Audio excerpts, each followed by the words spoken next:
김용민 최고위원의 발언이 있겠습니다. 네.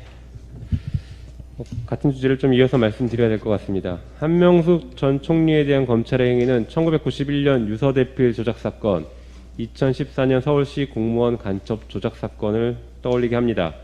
1991년 이후 30년이나 지났지만 검찰은 진보하지 않고 더욱 정치적이며 부패한 모습을 보이고 있습니다. 이는 검찰이 스스로 개혁할 수 없는 집단이라는 것을 여실히 보여주는 것입니다.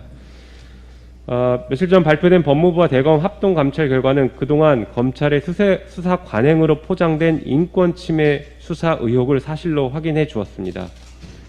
한명숙 전 총리 사건에 대한 민원 기록 검토 과정에서 검찰이 수용자를 반복 소환해 증언 연습시켰다는 것이 확인됐습니다. 수사 협조자에게 부적절한 편의를 제공했으며 공소유지에 불리하다고 판단되는 일부 수사 서류를 누락했다는 사실 또한 확인되었습니다. 공정한 수사를 해야 할 검찰이 이러한 짜맞추기식 수사를 한 것은 있을 수 없는 일입니다. 또한 한명숙 전 총리 사건을 장시간 검토했던 임은정 검사를 교체한 일도 있었습니다. 임은정 검사가 2021년 2월 모해 위증으로 재소자 증인 들을 입건하겠다고 결재를 올리자 대검은 공소시효가 임박한 상황이었음에도 불구하고 주임 검사를 교체했습니다. 그리고 3일 후 무혐의 처리를 했습니다. 이에 법무부 장관이 재검토 수사 지휘를 해서 열린 대검 부장회의 또한 당사자들의 자백에도 불구하고 신속하게 무혐의를 결정하고 종료 45분 만에 그 결과가 특정 언론에 유출됐습니다. 이는 검찰이 결론을 정해놓고 짜맞추기식으로 수사한다는 의혹과 언론에 유리한 정보만 선택적으로 흘린다는 의혹이 모두 사실임을 보여준 것입니다.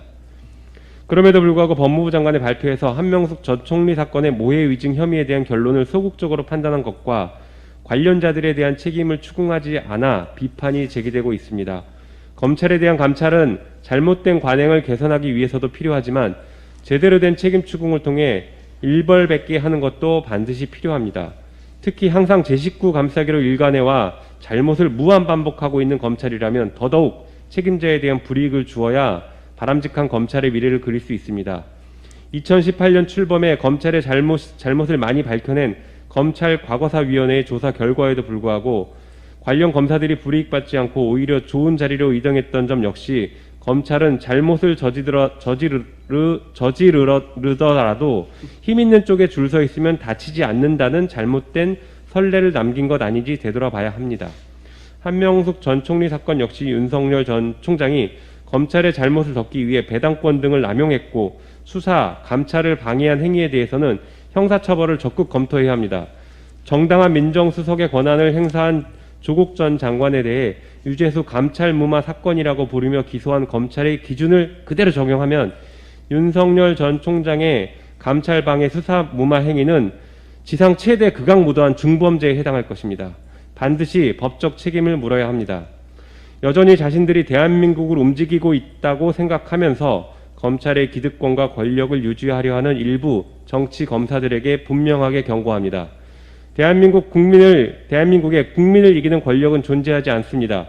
정치 군인이 사라진 것처럼 완전한 검찰 개혁을 통해 정치 검사들 역시 대한민국에서 사라질 날이 곧 올 것입니다.